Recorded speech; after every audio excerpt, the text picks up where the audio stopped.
Hello David, this is everyone, and today I'm going to go over forging out a knife as a beginner bladesmith and the things that you need to know to do this in a very easy, frictionless way. So if you're interested in learning how to make knives and how to improve your skills as a bladesmith, make sure that you subscribe so that you don't miss any more videos because there's always more to learn. So what I'm going to go over right now is a simplified version of what I teach my students, and it's going to make it easier to do things like forging a profile, forging out a point, and especially forging bevels. So I'm going to start with a bar, and then I'm going to break it down into 3 steps to focus on at a time, starting with a point, moving on to a handle. You can really do those interchangeably, and then the last thing you want to focus on is the bevels. So we'll get into that. And one last thing before we start, I would love to hear from you guys about what kind of setup you have, because I'm always looking for ways that I can tailor my content to the people that are going to be learning the most from it. So I would love to hear from you guys. What is your setup like? Do you have a coal forge or do you have a gas forge? Do you have an anvil or do you have an anvil shaped object like a railroad track or a block or something? All are great answers, by the way. Do you use, straight peen hammers, cross peen hammers, rounding hammers, whatever it is that you use? I would love to hear what is your favorite equipment to use or what do you use? So with that, let's get into the build. So the bar that I'm using is a fairly normal size starting stock. It's just under 1.5 inches wide. It is about 8 inches long and just about 1/8 of an inch thick. So I'm going to start off just on the edge of the anvil, and then I'm going to hammer this corner in to forge a point. Keep it flat.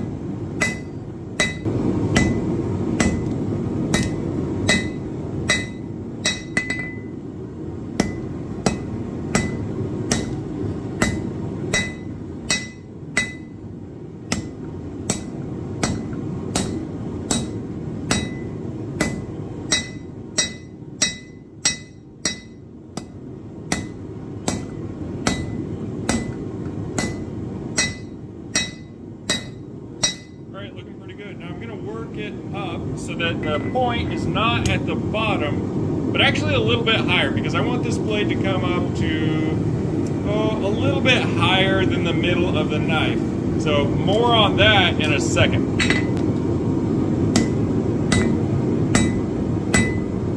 So I'm going to push this tip down a little bit more. I'm going to straighten it out, put this side down.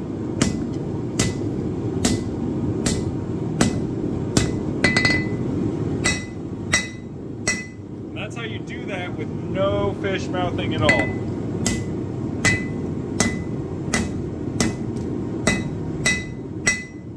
Now, I'm going to work on taking this corner here, because you want a decently high angle right there, because you can always work it back, but it's really hard to make it, more of a steeper angle. So it's better if you can do that because it's easy to work it back. But I'm also going to move the tip up a little bit, because if it's on the bottom like that, then the tip will bow up and it'll actually curve up as you forge the bevels in. If it's at the bottom, it'll end up in about the middle of the blade. If it's in the middle, it'll end up at the top. And if it's at the top, it'll end up actually curving up completely. So remember that. And then this right here, this bump right there, that will kind of move around accordingly. So keep that in mind.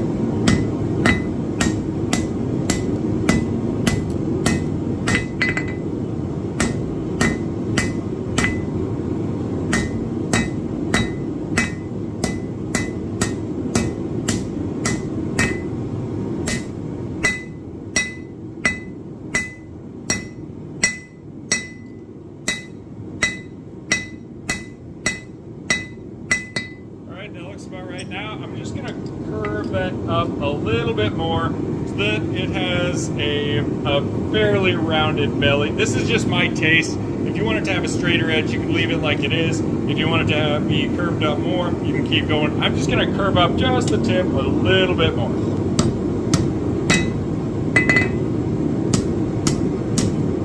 just like that, we have it very close to shape. Now you may notice that it doesn't really look like it should. It's way too short, well, narrow, I guess, the width, which is kind of how it, goes this way. It's too short. The edge doesn't come out enough, but there will be some material come out of the edge and make it wider. So don't worry about that too much right now. And at this point, if you want to keep the spine straight, you can go ahead and just bend it a little tiny bit. But that's just for right now. So the next thing I'm going to work on is the handle. So I'm going to turn it around and I'm going to put the handle in the forge. All right, so now I'm going to move on to the horn of the anvil, and I'm going to go right at the halfway point, minus the tip where it's drawn out. Ignore that. Just measure from about here to here, halfway point, and then just set it down, like it's just called the set down.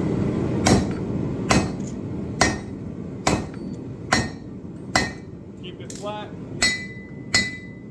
Otherwise, that can create a cold shut if it rolls over.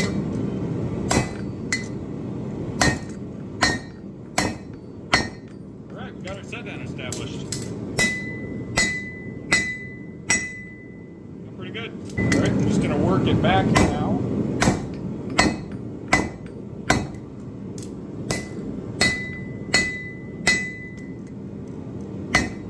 So I'm going to be moving up where it's wider.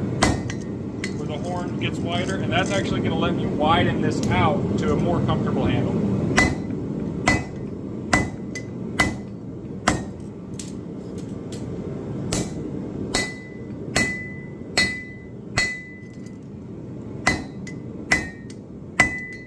Alright, one more thing I want to cover real quick while that one's heating up is if you want to have a handle that is this shape, so you have a finger choil up here and one in the back, you can continue stretching that material out and then do a second set down up here by the point and widen it out the same way. You can do that, or you can just make it wider in the back and just grind it up. That's something that you can do, so keep that in mind. It doesn't have to be perfect during this step. Right.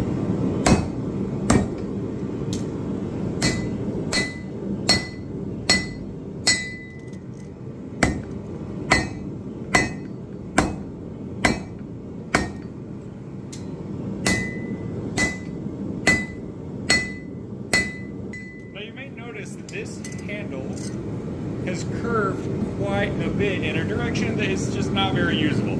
And I could have been fixing this along the way, but I chose not to because I want to show you guys how to fix it in case it happens to you. So I'm going to get some more heat on this, and then I will show you how to fix it when the handle curves against the spine. So this tends to work better if you have a hammer like this one that has a narrower, somewhat round face. You could use a ball peen hammer, you could use a regular hammer. It doesn't really matter. You can do this with pretty much any forging hammer. This just makes it a little bit easier. So you get this piece out, and I put it on just the flat of my anvil on the flat face. Mine's dished a little bit. If you wanted it to curve downward, you could actually use this gap here if you have a traditionally shaped handle. But I just stabilize it here and here.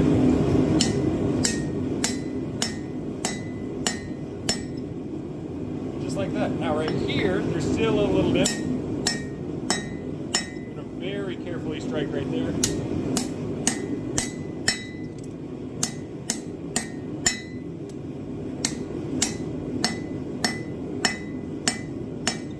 And in one heat, that's a very nice usable handle. There is still a tiny dip, but that's well within grinding distance. So the most important thing to do at this point is flatten everything and make sure it is completely flat or as close as you can get. And again, going back to the hammer I was using, this is a Fisker's demolition hammer, and it has a very wide face. I really like this hammer, and if you're doing this, you can either use a flatter or just use a hammer that has the widest face. It's going to make it a lot easier for you. All right, I'm going to spend this entire heat just flattening this. Work on this has to be done on the handle. Alright, I'm going to do another heat and work on the blade, and then I'll forge in the bevels. Alright, to forge out the bevels, I like to use material that's all below the handle line, kind of. If you draw a line from like where the handle stops and all that. I usually like to pick the material before that. Put pressure on this side, tip your hammer, and then I start at the back and go towards the tip.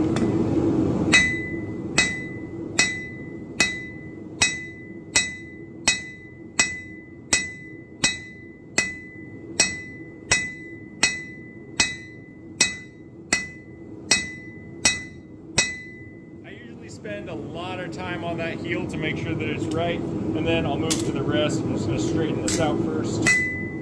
Oh, I got a little high, but that's all right.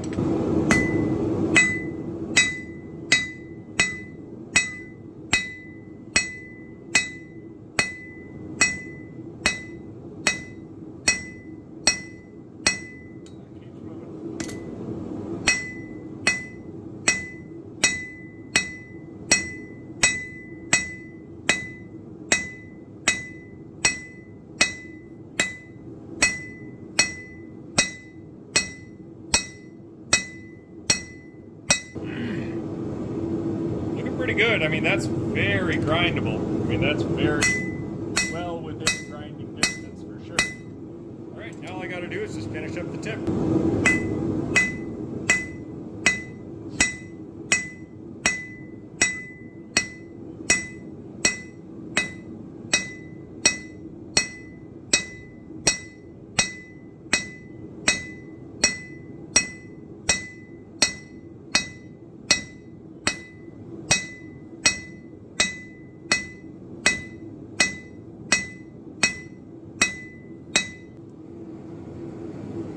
Not looking too bad. Now it's bent. This side actually looks pretty good too. Maybe a little work right here.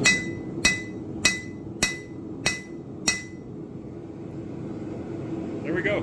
That's very, very well within grinding distance. I'm going to make another pass on the spine here because you can see it is bowed a little bit more than I want. That's very normal. I'm just going to make a pass, hammer on the flat, and that's going to help straighten that out a little bit.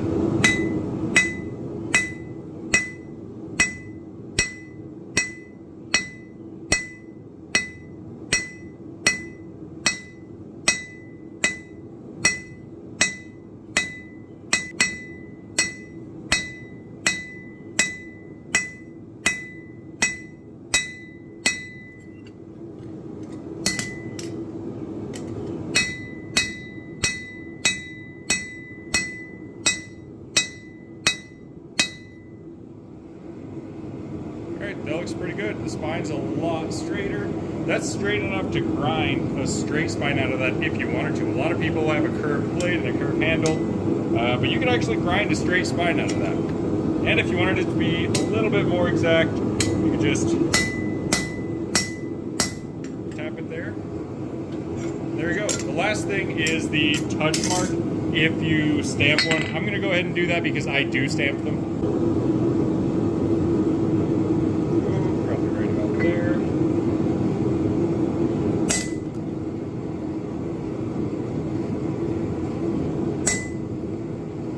Like that, you're done. The only thing left to do now is just to go over everything and make sure everything is straight. So, look down the center of it. This one's actually pretty good. All right, so that is how you forge out knife bevels. I hope that this was helpful and that you learned something from it. If you're interested in learning more about making knives, then you should definitely subscribe because I'll have more videos coming out similar to this one. And if you're actually interested in growing a business as a knife maker, I do work with knife makers to help them do just that. The link for that is in the description on my website. And in the meantime, stay safe, have fun, and I'll see you in the next one.